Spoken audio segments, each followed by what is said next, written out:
skaidriskais vairākums Latvijas valsts cienībai Vasiljevs uzvar. Iemetienā tagad jāmēģina izvietoties Čehu aizsardzības zonā un pārspēt Vokonu, izvirzīties vadībā šajā spēlē. Būs metiens no zilās līnijas, piespēle vārtu priekšā, tā ir neprecīzi Čehi izmet ripu pāri visam laukumam. Edgars Masaļskis to aptur un tagad jāsāk viss no sākuma, proti no saviem vārtiem. Pujats to darīs. Pats pagaidām slido, piespēlē Ņiževiem.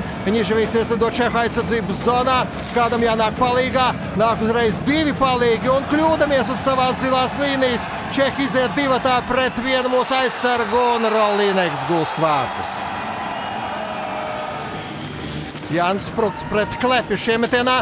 Ripa nonāk pie Čehu hokejistiem. Piespēle vārtu priekšā. Klepišs un Edgars Masaļskis uzvar šajā duelī ar Čehijas izlases uzbrucēju, neļaudams trešo reizi Ripai nokļūt Latvijas izlases vārtos. Rolīneks aiz mūsu komandas vārtiem, izdodas viņu piebremzēt. Iegūstam Ripu, sākam uzbrukumu, bet tūdaļ pat Ripu arī zaudējam. Uzbrukums turpinās. Ripa joprojām Latvijas izlasei.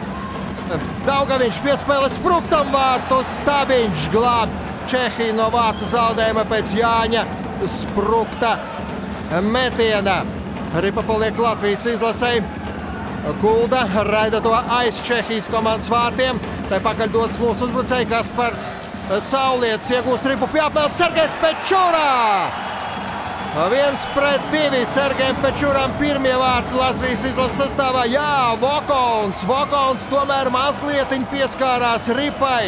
Un tieši tāpēc Jāņa Sprukta metiena neiekļuva Čehijas komandas vārtos, bet trāpīja pa Stabiņu. Toties šajā epizodē viens no labākajiem NHL vārtsargiem bija bezspēcīgs pēc Sergeja Pečuras metiena.